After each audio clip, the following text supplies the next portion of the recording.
ब्रह्मचारी कौन है? क्या इसकी कोई उम्र हो सकती है? इन्होंने पूछा ब्रह्मचारी कौन है। दूसरा प्रश्न रहा कि क्या इसकी कोई आयु के साथ संबंध है ब्रह्मचर्य का। इसके लिए हमें पहले ब्रह्मचर्य शब्द को ही समझना पड़ेगा। ब्रह्मचर्य क्या होता है? तो ब्रह्मचर्य, ब्रह्म और चर्य। चर्य मतलब चरण, चर गति भक्षण योग धातु है, जिसमें गति हो, ग्रहणशीलता हो, तो वह ब्रह्मचर्य है। जो ब्रह्म का चरण करता है, ब्रह्म में विचरण करता है, ब्रह्म में रहता है, वो ब्रह्मचारी है।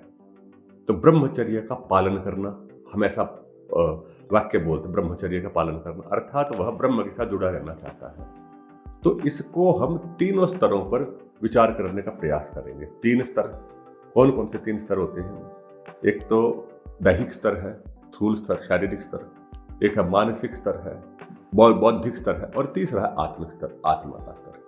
तो वस्तुतः जो चरण है ब्रह्म के साथ, वो तो आत्मा का ही होता है। आत्मा ही परमात्मा के साथ रह पाती है। तो जो आत्मा परमात्मा के साथ रह पाती है, तो वस्तुतः वही ब्रह्मचर्य है कि जो आत्मा परमात्मा के साथ रहे, वो है ब्रह्मचारी आत्मा। ये है इसका मुख्य सिद्धांत पक्ष यहाँ पर यह है। अब वो उसको उस स्थिति में पहुंचने के लिए बहुत सारे उपाय करने पड़ते हैं। तो जो हम प्रयास कर रहे हैं, ये वस्तुतः उस ब्रह्मचर्य के लिए उपाय है। ये जान लेना चाहिए कि स्थूल रूप में भी जो व्यक्ति वीर्य आदि का निग्रह करता है, वीर्य का रक्षण करने में सक्षम हो पाता है, वह परमात्मा का उपासक ही हो सकता है। अथवा परमात्मा का उपासक ही वीर्य का निग्रह कर सकता है, और वीर्य का निग्रह करने वाला ही सच में परमात्मा की अनुभूति या समाधि आदि स्थितियों को प्राप्त कर सकता है। ये दोनों बातें एक दूसरे से इस प्रकार से जुड़ी हुई हैं। दूसरी स्थिति होती है मानसिक ब्रह्मचर्य। मानसिक ब्रह्मचर्य क्या होता है? इसको मन से हम निरंतर इस प्रकार की चेष्टाओं में संलग्न रहे जो ईश्वर की ओर ले जाने वाली हो, परमात्मा की ओर, ब्रह्म की ओर ले जाने वाली हो। मैं यहाँ पर परमात्मा, ईश्वर और ब्रह्म तीनों शब्दों को पर्यायवाची के रूप में प्रयोग कर रहा हूँ। ये अलग अलग शब्द किसी भिन्न भिन्न अवस्थाओं को या सत्ताओं को नहीं कह रहे, एक ही सत्ता को कह रहे हैं तीनों शब्द। तो जो ब्रह्मचर्य है, यह ब्रह्मचर्य, मानसिक ब्रह्मचर्य इस प्रकार का मानना चाहिए कि सारी चेष्टाएं ब्रह्म की ओर हमारी हो रही हो, तो वह मानसिक ब्रह्मचर्य है। परंतु स्थूल रूप में इस चीज को देखेंगे तो कैसे देखेंगे? स्थूल रूप में, स्थूल जगत में मानसिक ब्रह्मचर्य क्या होता है? तो उसके लिए यह उपदेश दिया जाता है, और सारी परंपरा में दिया जा रहा है उपदेश। क्या उपदेश दिया जा रहा है? कि भाई विपरीत लिंग की ओर आकर्षण ना हो। मानसिक रूप से विपरीत लिंग, स्त्री का पुरुष की ओर, पुरुष का स्त्री की ओर आकर्षण ना हो। संबंध होना, प्रेम होना, वह भिन्न बात है, परंतु मानसिक रूप से उसकी इंद्रियां उधर भाग रही है, आकर्षित हो रही है। किसी स्त्री पुरुष के मेले में उसको वो दिख रहा है, उसी की तरफ चिंतन चल रहा है उसका, तो ये अब्रह्मचर्य है। और उसका आकर्षण परमात्मा के साथ में बना हुआ है, निरंतर उसकी चेष्टा उधर भाग रही है, तो वह ब्रह्मचर्य है। स्थूल रूप में व्यक्ति की चेष्टाएं, जैसे युवावस्था आदि प्रारंभ होती है, तो उसकी चेष्टाएं विपरीत लिंग की ओर चलनी शुरू होती है। दिन भर के चिंतन उसके उसी ओर चलते रहते हैं। प्रायः युवाओं में यही देखा जा रहा है। जो हमारे युवा, अधिकांश युवा, कोई प्रकट रूप से, कोई अप्रकट रूप से, उनके जो चेष्टाएं हैं, उनके चिंतन के अंदर इसी प्रकार की स्थितियां हैं। कुछ एक लोग हैं जो नहीं कर रहे हैं, उसके ऊपर हम आगे बात करेंगे। तो पर मैं ये समझो कि ब्रह्मचर्य मानसिक कैसा होता है। अब उधर से हटाकर के आकर्षण को ब्रह्म की ओर रूपांतरित कर देना, ये मानसिक ब्रह्मचर्य है। इसके लिए जैसे व्यक्ति प्रयास करता है कि मैं किसी विपरीत लिंग की ओर, युवक युवती की ओर अथवा युवती युवक की ओर आकृष्ट होकर के उसके साथ मिलने के लिए चेष्टारत रहते हैं, प्रयासरत रहते हैं, उसी प्रकार से इस ब्रह्म को मिलने के लिए मैं कैसे प्रयासरत रहूं, ये ब्रह्मचारी है, ये सच्चा ब्रह्मचारी है। और जो विद्यार्थी का लक्षण यही है कि वो ब्रह्मचारी होना चाहिए। विद्यार्थी ब्रह्मचारी ही होना चाहिए, क्योंकि विद्या का ग्रहण ब्रह्मचारी ही कर सकता है। उसकी उधर चेष्टाएं हो गई तो विद्या उसको नहीं आती। मैं उस विद्या की बात नहीं कर रहा, धन कमाने वाली, ये उससे ही जुड़ी हुई विद्या, ये तो रागात्मक विद्या है। जब व्यक्ति का जो आकर्षण परमात्मा की ओर हो गया, ब्रह्म की ओर हो गया, तो उसके लिए वो चेष्टाएं क्या करेगा? तो जिसको एक ब्रह्मचारी की दिनचर्या कह सकते, वह पूरी चर्या का पालन करेगा।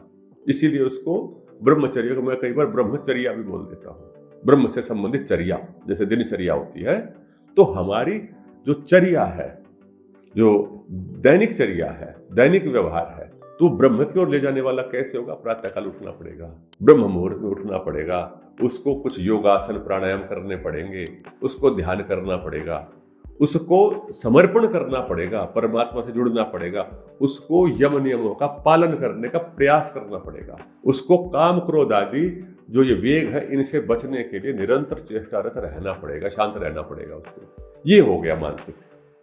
तो ऐसी जो वो चेष्टाओं में रत है, और यद्यपि जब आप दूसरी ओर जा रहे हैं, वहां देख रहे हैं, वहां पर ऐसे कोई बंधन नहीं है कि सुबह उठना है कि नहीं उठना, युवक युवती का आकर्षण, वहां ये नियम ही नहीं है। वहां तो और ही दूसरे ही नियम है, भोग के नियम भिन्न है, इसके नियम भिन्न है। ये दूसरी स्थिति। अब तीसरी स्थिति पर आ जाते हैं। तीसरी स्थिति स्थूल देह की। देह के अंदर ब्रह्मचर्य का पालन कैसे होता है? वहां पर ब्रह्म का जो लाक्षणिक अर्थ है वह वीर्य कर लिया गया है, परंतु ये केवल पुरुष की दृष्टि से कर लिया, स्त्री की दृष्टि से नहीं होता ये। तो पुरुष वीर्य का निग्रह करेगा तो वह ब्रह्मचर्य होगा। परंतु इसी अर्थ को प्रधान मान लिया आज के दिन अधिकांश लोगों को बताने वालों ने, हमारे जो सांस्कृतिक संस्कृति को सिखाने वाले, परंपरा बताने वाले लोग स्थूल ब्रह्मचर्य को ही ब्रह्मचर्य मान लेते हैं, और वो होता नहीं है। हजारों, लाखों, करोड़ों लोग इस प्रकार से ब्रह्मचर्य का पालन करने का प्रयास करते हैं स्थूल रूप में, और वो उनसे नहीं होता। वो निरंतर असफल होते हैं और बड़े दुखी होते हैं, कष्टमय होते हैं। लक्ष्य तो उन्होंने धारण करा कि मुझे ब्रह्मचर्य का पालन करना है, पर ब्रह्मचर्य के स्वरूप से अवगत न होने के कारण वो स्थूल रूप से, दैहिक रूप से ब्रह्मचर्य का पालन करने में सक्षम नहीं हो पा रहे हैं। क्योंकि जो देह की धातुएं हैं, उन धातुओं में जो वीर्य है वह सात्विक धातु है। इससे अगली जो धातु बनती है ओजस या ओज बनती है, तो उसके मध्य में आता है। तो जो ओज तभी बनेगा जब वह ब्रह्म से जुड़ेगा, अन्यथा तो वह वीर्य शरीर से बाहर आएगा। ये न केन प्रकार। अब स्थूल ब्रह्मचर्य के साथ में जुड़ते हुए एक और बात बताऊंगा। देखो, स्थूलता में यहाँ पर हमारा झगड़ा चलता है। हमारा मतलब जो अपने धर्म और संस्कृति की बात करते हैं उन लोगों का, आधुनिक मेडिकल साइंस के साथ, डॉक्टर्स के साथ में। डॉक्टर्स कहते नहीं, ये तो स्वाभाविक है, वीर्य नष्ट तो करना ही चाहिए ब्रह्मचारी को, ब्रह्मचारी कोई होता ही नहीं है। ये तो जब शरीर की वृद्धि होती है तो उसके अंदर स्पर्म्स बनते हैं और वो किसी न किसी माध्यम से तो बाहर निकलेंगे। और तो और जिन बातों को हम अपने यहाँ पर बड़ा खराब मानते हैं, उसके लिए भी वो स्तुति करते हुए देखे जाते, संस्तुति करते हैं डॉक्टर से, नहीं ऐसा करना चाहिए, वैसा करना चाहिए, हस्तमैथुन करो, आदि आदि बातें ये वह कहते हैं। तो अब डॉक्टर सही है या हम सही है? हम कहते नहीं, बिल्कुल गलत है। यहाँ पर एक छोटी सी सैद्धांतिक त्रुटि हो गई है समझने समझाने में। वह यह है कि हम लोगों के, हम मतलब हम मनुष्यों के, हम बालकों के, युवकों के जो देह हैं वह देह भी भिन्न भिन्न होते हैं। सात्विक देह, राजसिक देह और तामसिक देह। पारिवारिक और पूर्व जन्म के कर्मों के आधार पर हमें यह देह प्राप्त होते हैं। तो जिस प्रकार का जो देह है उस प्रकार से ब्रह्मचर्य के नियम उस पर भिन्न प्रकार से घटित होते हैं। जैसे जो सात्विक लोग हैं, जो हम लोगों के जो सिद्धांत, जो सात्विक लोगों के सिद्धांत हैं, जो सत्व गुण प्रधान लोग हैं, उनको ये वीर्य रक्षण करना चाहिए इस प्रकार से। परंतु जो मांस मदिरा भक्षण करने वाले लोग हैं या जो तमोगुण के परमाणु से जिनके देह बने हुए हैं, उनके साथ में ऐसा होना संभव ही नहीं है। आप देखिए पशुओं आदि में, गाय बैल आदि में, कि यदि वहां पर आप उनको स्थूल ब्रह्मचर्य का पालन कठोरता से करवा देंगे, यदि हम प्रयास करें कि भाई उनको ब्रह्मचारी कर रखना है अपने को, उनको विपरीत लिंग के साथ में संयोग से वंचित कर देंगे, तो आप देख लेना कि वह पशु भी रुग्ण हो जाते हैं और कई बार तो जीवन काल तक रुग्ण हो जाते हैं। इसी प्रकार से जिनके देह रजस और तमस से अधिक बने हुए हैं उनको भी हम इस प्रकार से कठोर नियम में नहीं डालना चाहिए, परंतु जिनका लक्ष्य ब्रह्म है वो करेंगे। प्राचीन काल से ही इस प्रकार की व्यवस्थाएं कुछ न कुछ रही है। उन शास्त्रों के अंदर अभी नहीं जाएंगे, पर मोटे रूप से बताना चाहूंगा मैं आपको कि जब बालक ब्रह्मचर्य पालन करने का प्रयास कर रहा है तो वह ये जान ले, उसका लक्ष्य निश्चित होना चाहिए कि ये जो ब्रह्मचर्य है, यह ब्रह्मचर्य मुझे न्यूनतम दैहिक रूप से इतने समय तक तो पालन करना ही है। यदि वह व्यक्ति कुछ काल तक कर पा रहा है तो उसको उस स्तर की सफलता मानना चाहिए। शास्त्रों में दृष्टांत भी आते हैं, पाक्षिको ब्रह्मचारी और सांवत्सरिक, मासिक आदि ब्रह्मचर्य, ऐसे ऐसे मतलब कितने पक्ष तक, एक पक्ष तक 15 दिन, महीने भर, 2 महीने तक उसके मन में विपरीत लिंग के प्रति आकर्षण का विचार ही नहीं आया। परंतु जो मूढ़ता है, मूर्खता है, वो उसी को मोह या प्रेम समझ लेते हैं। और जो सात्विक स्थिति के लोग हैं वो इन लोगों से, डॉक्टरों से, जो कि इस अध्यात्म विद्या को नहीं जानते, उससे भ्रमित हो जाते हैं। वो ये सोचते नहीं, ये स्वाभाविक है। कई बार तो सात्विक व्यक्ति भी इन तामसिक लोगों के साथ मिला रहता है और सोचता रहे मेरे अंदर ही कोई दोष है, ये सब लोग तो ऐसे हैं और मेरे साथ ऐसा हो रहा है। फिर वो प्रयास करता है उन जैसा होने का, वो हो नहीं पाता और उसकी आत्मा भीतर से उसको धिक्कारती है, भीतर से ग्लानिमय हो जाता है, भाई ये काम गलत है। वह करता भी और फिर उसको ये महसूस भी होता है कि मैं गलत कर रहा हूं, तो यह बात भी गलत है, दोषयुक्त है। तो हमारे को अपने देह का भी ठीक ठीक आकलन करना चाहिए, बौद्धिक स्थिति का भी आकलन करना चाहिए कि हमारी पृष्ठभूमि क्या है उस दृष्टि से। पर जो सात्विक व्यक्ति है उनके लिए जो ये दैहिक ब्रह्मचर्य ये बड़ा महत्वपूर्ण है। ब्रह्मचर्य अवस्था में, अर्थात विवाह से पूर्व अवस्था में, अर्थात विद्यार्थी अवस्था में, विद्या के ग्रहण के काल में उसको पूर्ण ब्रह्मचर्य का दैहिक रूप से पालन करने का प्रयास करना चाहिए। यदि वह परमात्मा भक्ति करेगा और आर्ष ग्रंथों का धनाध्यापन करने का प्रयास करेगा, उसी में अपनी ऊर्जा को लगाएगा, तो यह बात निश्चित है कि उसका जो वीर्य देह से बाहर निकलने के लिए लालायित था वह ओजस में परिवर्तित होकर के उसकी चेतना की भी अगली अवस्थाओं को प्राप्त कर लेगा। उसके भीतर का जो आनंद है वह प्राप्त हो जाएगा। ऋषि दयानंद जी का एक बड़ा सुंदर वाक्य है, बहुत ऊंचे कोटि के ब्रह्मचारी रहे हैं ऋषि जी। तो ऋषि ने एक वाक्य लिखा है कि जो आनंद ब्रह्मचारी को सहज अवस्था में प्राप्त होता है सामान्य रूप से, वह किसी भोगी को स्वप्न में भी प्राप्त नहीं हो सकता। इस वाक्य के ऊपर विचार करके देखो। माने जो वह इंद्रिक आनंद, एक कोई भोग रहा है, इंद्रिक सुख के लिए लालायित है, तो वह उस शब्द, उसका भोग का जो आनंद ले रहा है, उसको वो सुख मिल रहा है, उससे अधिक सुख तो ब्रह्मचारी को स्वतः ही स्वाभाविक रूप से प्राप्त हो रहा है। वो शेष काल में सुखी नहीं है, पर उस एक क्षण में सब सुखी है, वो कुछ क्षण के लिए सुखी है। तो उस जो एक क्षण मात्र का सुख था, वह ब्रह्मचारी को उससे भी अधिक सुख तो वो लगातार मिलता रहता है, क्योंकि उस समय पर उसको लगता है, जब व्यक्ति सुखी होता है, सुखी होने का क्या लक्षण है, भाई व्यक्ति सुखी है, उसका क्या लक्षण है कि भाई मैं सुखी हूँ, उसको लगता है मुझे कुछ नहीं चाहिए, सब तृप्त हूँ, मुझे मिल गया जो मिलना था, ऐसा ही तो लक्षण है। कोई भूख नहीं है, मुझे तृप्ति का अनुभव है, ऐसा तृप्ति का अनुभव तो ब्रह्मचारी को निरंतर बना रहता है, निरंतर उत्साहित रहता है, ऊर्जावान रहता है, कोई क्लेश नहीं होते, उसको मस्ती रहती है। तो ये ऐसा ब्रह्मचर्य ही ब्रह्मचर्य है। यह आपकी पहली बात पूरी हुई यहाँ पे, ठीक है जी। इसके अंदर से और बातें निकलेंगी, उन पर हम आगे चर्चा करते रहेंगे। दूसरा आपने पूछा था कि क्या इसकी अवस्था है। हाँ, ये जब 3 भागों में विभाजित कर देंगे तो उससे उसकी अवस्था का संबंध पड़ेगा। कि जैसे देह में अवस्थाएं हैं, जिसको हम युवा अवस्था कहते हैं, युवा और वीर्य का संबंध है। जब देह वीर्य का निर्माण करने लगती है तब उसको युवा कहना प्रारंभ कर देते हैं। बाल्यावस्था समाप्त हो गई तो युवावस्था, और जैसे ही वीर्य बनना शरीर में न्यून होने लग जाता, बंद होने लग जाता, तो वह प्रौढ़ावस्था, वृद्धावस्था प्रारंभ हो जाती है। इस प्रकार से समझिए कि एक वृक्ष है और वृक्ष में फल आने प्रारंभ हो गए तो वह वृक्ष वीर्यवान है। जहां उसके अंदर बीज आ गए, सीड्स आ गए, उसके अंदर फल है ना, फल में सीड्स होते हैं। और जब वह वृक्ष बूढ़ा होने लग जाता है, फल आने कम हो जाते हैं धीरे धीरे। उसी प्रकार से देह के साथ मानना चाहिए, परंतु मन के साथ में और आत्मा के साथ में इसका कोई संबंध नहीं, वह तो नित्य है, जुड़ा हुआ है। जब से होश संभालेंगे, जब से ज्ञान है, जब से बुद्धिपूर्वक विचार है, तभी से अपनी चेतना को ब्रह्म की ओर लगा देना ही ब्रह्मचर्य। वो जब तक चाहे तब तक कर सकता है, परंतु सामर्थ्य तो युवावस्था में ही होता है पालन करने का, मानसिक। यदि युवावस्था में हमने अभ्यास नहीं किया तो आप कोई विचार करे कि मैं बड़े होकर के तब इसका पालन कर लूंगा, या योगाभ्यास कर लूंगा, या ध्यान साधना कर लूंगा, ये संभव नहीं है भाई, ये संभव ही नहीं है कि सोचे कि मैं बुढ़ापे में जाके परमात्मा का पूरा ध्यान करूंगा। नहीं, हाथ पैर भी साथ नहीं देंगे। इन हाथ पैरों को बैठने के लिए बनाया जाता है, धीरे धीरे उसके परमाणुओं में परिवर्तन आता है, अनुकूल परमाणु बनते हैं। तो इस प्रकार से ये दूसरे प्रश्न का भी आप उत्तर समझें। जैसे भौतिक रूप से पुरुष के लिए ऐसा है कि वो वीर्य की निगरानी न करे, तो वो ब्रह्मचारी है। महिलाओं के लिए कैसे रहेगा भौतिक रूप से? देखो, जो ये हमारा जो विषय है अभी जो चल रहा है, ये मुख्य रूप से युवक पुरुषों की दृष्टि से है।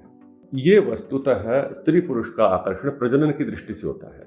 जो दैहिक स्थितियां स्त्री पुरुष की भिन्न है, उनके प्रजनन के अंगों में भी भेद है, परंतु दोनों का परस्पर आकर्षण संतति निर्माण के लिए, आगे बढ़ाने के लिए वो प्रकृति ने दिया है हमारे को।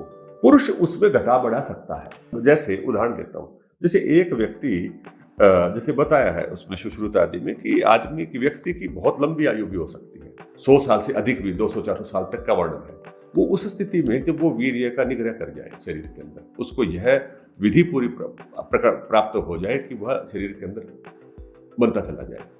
पशुओं के अंदर भी ये बात देखी जाती है, जैसे गौ आदि है, उनके लिए भी हम ये मानते हैं कि यदि वो शीघ्रता से गर्भवती हो गई तो उनका ग्रोथ रुक जाती है। यदि वह, ये देखा जाता है निश्चित रूप से, यदि वह देर में निकलेंगी, देर में बनती, थोड़ी सी उसकी वृद्धि हो जाती है, शरीर और बड़ा हो जाता है, पुष्ट हो जाता है। इसी प्रकार से जो कन्याएं हैं उनका भी ब्रह्मचर्य है कि भाई बाल्यावस्था में विवाह न हो, वो आगे हो तो उनका शरीर का स्थिति बिल्कुल भिन्न है। उनको दैहिक रूप से उस प्रकार से प्रयास करने की आवश्यकता नहीं, उनके मानसिक प्रयास ही पर्याप्त होते हैं। परंतु मानसिक नियम उसी प्रकार से चलेंगे कि जैसे सात्विक व्यक्ति का चलता है, तो उनके लिए भी स्वाभाविक रूप से ब्रह्मचर्य पालन हो जाता है। क्योंकि जो पुरुष है या अथवा युवक है, उसके सामने इस नियम को पालन करने की चुनौतियां भिन्न प्रकार की है। ठीक है जी। स्त्री के स्वभाव में भी भेद है, पुरुष के स्वभाव में भेद है। वहां लिखा है, महाराजा अश्वपति का दृष्टांत मिलता है उसमें, न स्वैरी स्वैरिणी कुतः न मेस्ते नो जनपदः न कदर्य न मद्यपः न हिताग्नि न स्वैरी स्वैरिणी कुतः। कि कहता अश्वपति अपने राज्य का वर्णन करते हुए बता रहे हैं वहां पे, तो कहते कि मेरे राज्य में व्यभिचारी पुरुष ही नहीं है, तो व्यभिचारिणी स्त्री तो होगी ही कहां से। पुरुष प्रधानता जो बोलते हैं समाज की, वही यही पुरुष प्रधानता है कि परमात्मा ने पुरुष का स्वरूप थोड़ा बाह्य बना दिया।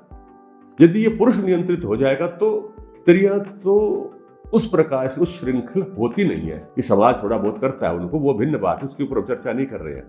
परंतु पुरुष का नियंत्रण होने से समाज पर पूरे पर नियंत्रण हो जाता है। परंतु इस बात को न समझ करके आज समाज के अंदर विकृति आई हुई है। अगर ब्रह्मचर्य पालन हो रहा है तो उसका पता कैसे चलेगा कि हाँ भाई हो रहा है, ये ठीक चल रहा है? ब्रह्मचर्य का पालन हो रहा है, इसका पता कैसे चलेगा? ब्रह्मचर्य के लक्षण आपके अंदर घटित होने लग जाएंगे। ब्रह्मचर्य का अर्थात यूं कहो वीर्य का शरीर में, देह में धारण हो रहा है, उसका पालन करने का परिणाम यह होता है कि आपके अंदर निरंतर उत्साह बढ़ा हुआ है, आपके अंदर आलस्य समाप्त हो गया, आपके अंदर से प्रमाद समाप्त हो गया, आपके अंदर निर्भयता बढ़ गई, आपके अंदर सत्य बढ़ गया, आपके अंदर से पक्षपात हट रहा है, आपकी ऊर्जा जागृत हो रही है। आप वो नहीं हो जो 10 दिन पहले थे या 1 वर्ष पहले थे। ब्रह्मचारी की देह की स्थिति और मन की स्थिति दोनों परिवर्तित हो रही है। उसके अंदर सहन शक्ति और धैर्य की निरंतर वृद्धि है ब्रह्मचारी के अंदर, वो साफ साफ दिखाई देगा। कोई यो कहे कि उसके चेहरे पर तेज हो गया, चमक गया चेहरा, नहीं, ये तो बहुत ही हीन लक्षण है। मानसिक लक्षण ही मुख्य माना जाता है, क्योंकि चेहरे का जो रंग रूप से जो संबंध है वह भी हमारा डीएनए आदि अधिक निर्धारित करता है या भोजन निर्धारित करता है। पर ब्रह्मचर्य का मन से संबंध बहुत अधिक है। हम देह से संबंध मान लेते हैं, देह का संबंध ब्रह्मचर्य से भी है, ये निश्चित बात, किंतु व्यायाम और भोजन से भी है। कोई ये कह दे कि ब्रह्मचारी है और उसको भोजन कुछ भी ना दे, पौष्टिक भोजन, और वो कोई व्यभिचारी हो और बहुत पौष्टिक भोजन खा लेता है और उससे वो अधिक शक्तिशाली है, नहीं, ये बात कोई युक्त या तर्कसंगत नहीं माननी चाहिए। आप देखना, आप विद्या को ज्यादा ग्रहण कर पाओगे इससे। इसको आप यूं भी समझिए कि आपका जो मन है उसके अंदर एक आकर्षण होता है विभिन्न विषयों के प्रति, डिस्ट्रैक्शन होती है, वो खींचते हैं विभिन्न विषय, अथवा आपकी सांसारिक विभिन्न विषयों में लत लगी हुई होती है। किसी व्यक्ति को एक लत लग गई, जैसे आजकल ये बच्चों को लत है, कौन सी लत है? मोबाइल फोन की लत लग गई बच्चों को, खूब जोर से लत लगी हुई है, वो छोड़ नहीं पा रहे हैं। बुरे नहीं है पर छोड़ नहीं पा रहे, किसी भी एक विषय की, भोजन संबंधित कोई भी एक आप हमारे सामने वो आ गया विषय है, उसको लत लग गई, पर ब्रह्मचारी छोड़ पाएगा। जिसका ब्रह्मचर्य दृढ़ हो जाएगा उसके संकल्प दृढ़ हो जाते हैं, संकल्पशील हो जाता है। और दूसरी ओर जो ब्रह्मचर्य की हानि करेगा तो उसका आत्मनियंत्रण समाप्त होता जाता है, और दूसरी बात आत्मग्लानि का शिकार होता चला जाता है। कोई भी व्यक्ति जिसको वीर्य की हानि करने के बाद में बुरा लगता है तो वह आत्मग्लानि का शिकार है। क्यों? क्योंकि उसकी आत्मा भीतर से उसको धिक्कारती है, तूने बहुत गलत कार्य किया। तात्कालिक रूप से एक दो क्षण के लिए उसको हो सकता अच्छा लगे, परंतु तुरंत बाद व्यक्ति को ऐसा बोध होता है कि मैंने कोई दोष किया, अंदर से भाई गलत हुआ, तो निरंतर ऐसा लगता है और मेरी ऊर्जा गई है बाहर। तो जिसको ऐसा हो रहा है अनुभव, तो ऐसे व्यक्ति को ब्रह्मचर्य का पालन करने का विशेष प्रयास करना चाहिए। जीवन भर चलता रहता है ये मनुष्य लोकों में बहुत लोगों से हमारी चर्चा हुई, बात होती रहती है। तो इसलिए जिस व्यक्ति ने ब्रह्मचर्य के तो गुण जान लिए और वीर्य नाश की जो हानियां वह जान ली, वो व्यक्ति जाता ही नहीं उधर, कर ही नहीं सकता, तुम्हें पता ही नहीं होता। जैसे उदाहरण देता हूं मैं आपको, जैसे अग्नि है, अग्नि में आप हाथ डालते हो क्या? एक दो बार जला हुआ थोड़ा बहुत, डालता ही नहीं व्यक्ति हाथ। एक व्यक्ति अग्नि की उपासना करता है 100 साल तक कि अग्नि बहुत अच्छी है और अग्नि की उपासना करें 100 साल, और वो अग्नि में हाथ डाल दे तो क्या अग्नि उसका हाथ नहीं जलाएगी? एक व्यक्ति किसी नदी की उपासना करता है, गंगा जी की उपासना करता है, वो तैरना नहीं सीखता और 100 साल तक खूब उपासना करता है गंगा माता मान करके, और वो गहरी धारा में कूद जाए तो क्या वो तैरेगा? इसी प्रकार से जो व्यक्ति ब्रह्मचर्य का पालन करने का प्रयास नहीं करेगा, सीखेगा नहीं, ब्रह्मचर्य के गुण दोष ऐसे बोलता रहेगा, बिना प्रयास के वो नहीं कर पाएगा। तो उसको पालन करने के लिए निरंतर अभ्यास करना पड़ेगा, बातों से बात नहीं बनती। शॉर्टकट नहीं है साधना का, तब का कोई यूं कह दे कि जी बस हो गया, एक नाम ले लिया मेरे सारे पाप समाप्त हो गए। मान लो कृष्ण जी का नाम लेने से, वासुदेव नाम लेने से पाप कट जाते, तो वो भी तो ले रहे थे, दुष्ट भी तो, वो हानि होगी इतनी बड़ी। तो ऐसे ही जो ब्रह्मचर्य है उसका नाम लेने से ब्रह्मचर्य का पालन नहीं होता, उसके लिए निरंतर पुरुषार्थ साध्य है वो विषय, तो करना ही पड़ता है। और जहां पर आलस्य प्रमाद है तो वो नहीं कर पाए, वो नीचे गिर जाएगा। दो ही मार्ग है, या तो ऊपर जाएगा या नीचे जाएगा, बीच का मार्ग नहीं है मनुष्य के लिए। ये जीवात्मा बीच में लटकी रहती। मनुष्य जन्म है ना, देखो पशु जन्म है, पशु की जीवात्मा उसी चेतना में ही रहती है, उसमें कोई अंतर नहीं आता, ठीक है जी। तो मनुष्य की जीवात्मा जिस स्तर पे है चेतना में, वो या तो ऊपर जाएगी या नीचे जाएगी। तो ब्रह्मचर्य के पालन से ऊपर जाएगी और भोग से नीचे जाएगी। भोग कोई यूं सोचे कि यहाँ भोग का पूरा विरोध हो रहा है, ऐसा भी नहीं है। भाई भोजन तो खाएगा ना ब्रह्मचारी भी, अनासक्त होकर खाएगा, बात तो यही है। स्वाद के लिए नहीं खाएगा, पुष्टि के लिए खाएगा, हित और अहित की दृष्टि से खाएगा। इसीलिए स्पष्ट बोल दिया ना वेद में कि तेने त्यक्तेन भुंजी था, भोग करो, त्याग पूर्वक करो, मेरा नहीं है। और मेरा मान के करने लग गए तो वहां अहंकार आ जाएगा, और उस अहंकार के कारण से फिर नीचे गिर जाएगा। जब व्यक्ति यूं कहने लग जाएगा मैं तो ब्रह्मचारी हूं, मेरा तो ब्रह्मचर्य पालन बहुत दृढ़ है, इसका मतलब ये अहंकारी है, इसका पालन सही नहीं है, मान लेना। तो ब्रह्मचारी तो बहुत नम्र होता है, बहुत नम्र, झुक के चलता है। अगर पालन करना है तो उसको पता है कि भरा हुआ जो घड़ा है वो कभी भी छलक सकता है, थोड़ा सा दोष हुआ और गिरा नीचे। तलवार की धार है, चुरस्य धारा निशिता दुरत्या, दुर्गम पथ तत्कवयो वदंती। विद्वान लोग कहते दुर्गम पथ तलवार की धार के समान है। कोई व्यक्ति ये मान ले कि भाई ये तो हमने तो कर दिया ना, ये ऋषि मुनि बोल रहे, नहीं धीरे धीरे सहजता से चलना, नहीं तो गिर जाओगे, कट जाओगे। और व्यक्ति को अहंकार हो जाता है छोटी छोटी देर में। कुछ ऐसे भी होते हैं कि ना, जैसे स्त्री को देखा और दोबारा देख लिया तो उसको गिलानी होती है, तो किसी को मजा आता है दोबारा देखने में। मजा आना न आना किसी विषय पर, तो ये तो हमारे यहाँ तो मैथुन के स्तर बता दिए, दर्शनम स्पर्शनम केली क्रीडनम आदि। ब्रह्मचारी के लिए ये उपयुक्त नहीं है। गृहस्थ होने के उपरांत ये सब किया जाए तो अच्छा लगता है, ठीक, उसमें कोई इतनी ऐसा दोषयुक्त नहीं है, परंतु वहां भी संबंधों को हमने बांध के करना चाहिए। संबंधों के अंदर देखो, हमारा जो भारतीय समाज है बहुत अच्छा समाज है। यहाँ पर स्त्री पुरुष के किसी भी व्यक्ति के लिए संबंधों को परिभाषित किया गया है। भाई बहन है, माता है, स्त्री है, पुत्री है, ये संबंध विशेष है। बुआ है, मौसी है, छोटे कन भतीजे भांजी, कितने सारे संबंध हैं। सखी संबंध, मित्र संबंध, ये स्त्री पुरुष का सामान्य रूप से नहीं होता है, ठीक, सामान्य नहीं है संबंध, समाज के अंदर ये संबंध मान्य नहीं है। वो एक उच्च स्थिति है कहीं पर हो, परंतु उसको यूं मान ले स्त्री पुरुष के अंदर मैत्री भाव है, दोनों मित्र हैं। आजकल बोलते हैं लोग, भाई हमारे तो केवल फ्रेंडशिप है, नहीं होती नहीं है। जब आप देहाभिमान से, देहाशक्ति से ऊपर उठ गए, लिंग को आपने त्याग कर दिया, तब दो जीवात्माओं की मैत्री हो जाएगी। कि पुरुष पुरुषत्व से छूट चुका, पुरुष देह के भाव से छूट चुका और स्त्री स्त्रीत्व के भाव से छूट चुका, तब मैत्री कर लो, कोई बात नहीं है। तो ठीक है, उस स्थिति के लोग होंगे कितने इस जगत में, परंतु उस उच्च स्थिति को यहाँ इस निम्न स्थिति पर आरोपित करके और अब स्वयं को वैसा ही समझना, भगवान कृष्ण जी का नाम लेकर के लीला, उनकी लीला को आधार बना करके हम जीवन में आचरण कर रहे हैं, तो ये तो हम बहाना ढूंढ रहे हैं। कोई भी व्यक्ति चोर भी यूं नहीं कहता कि मैंने गलत कार्य किया, वो चोरी को भी जस्टिफाई करता है, उसको भी यूं बता देता है कि हाँ नहीं, मेरे को तो इतनी जरूरत थी इसलिए मैंने चोरी कर ली, भाई मेहनत क्यों नहीं करी तुमने, थोड़ा कष्ट क्यों नहीं किया। तो इस प्रकार से हम लोग इस ब्रह्मचर्य के लिए हम दृढ़ता से पालन जो नहीं कर पा रहे हैं, वो इन बहाने को अपना रहे हैं। संसार चल रहा है, संसार में इन लोगों की का स्थान है जगत के अंदर। प्रकृति जो बनाई ना, इसमें सब प्रकार के लोग हैं। देखो, हानि वहां पर है जब आप हिंसा करते हैं, परंतु जिस स्थिति की हम बात बता रहे हैं वो है उन्नति वाली। ये लोग उसी स्तर पे, निम्न स्तर में चले जाएंगे। पापी नहीं है कोई व्यक्ति स्त्री पुरुष मित्रता कर ले तो पाप नहीं, पाप नहीं है वो। पाप वो है जब आप धोखा दे रहे हो किसी को, या हिंसा कर रहे हो, या सामाजिक कुछ नियम मर्यादाएं बना ली उनके विपरीत कर रहे हो, तो सामाजिक दोष है वो। किंतु ब्रह्मचारी का जो कर्तव्य है, जब तक विद्या अध्ययन कर रहे हैं तब तक इस विषय पर ही चिंतन नहीं करना, सबसे बढ़िया मार्ग ब्रह्मचर्य के पालन का। ये अभी आपका विषय ही नहीं है। बोले जी नहीं, क्यों नहीं है, हमारे जो स्वतंत्र है, ऐसे बच्चे पूछते हैं बहुत सारे, हम क्यों नहीं करें, ये तो ज्ञान होना चाहिए, विद्या है। भाई छोटे से बच्चे को आप ड्राइविंग लाइसेंस क्यों नहीं देते, ये बताओ।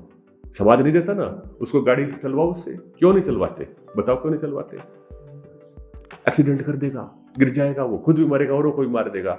इसी प्रकार से ये जो विपरीत जो लिंग है उसको धारण करने की जो स्थिति है, उस स्थिति के लिए भी योग्य ही नहीं हो। फिर वो कह देते हैं मुझे सच्चा प्रेम हो गया। मुझे सच्चा प्रेम पता ही नहीं।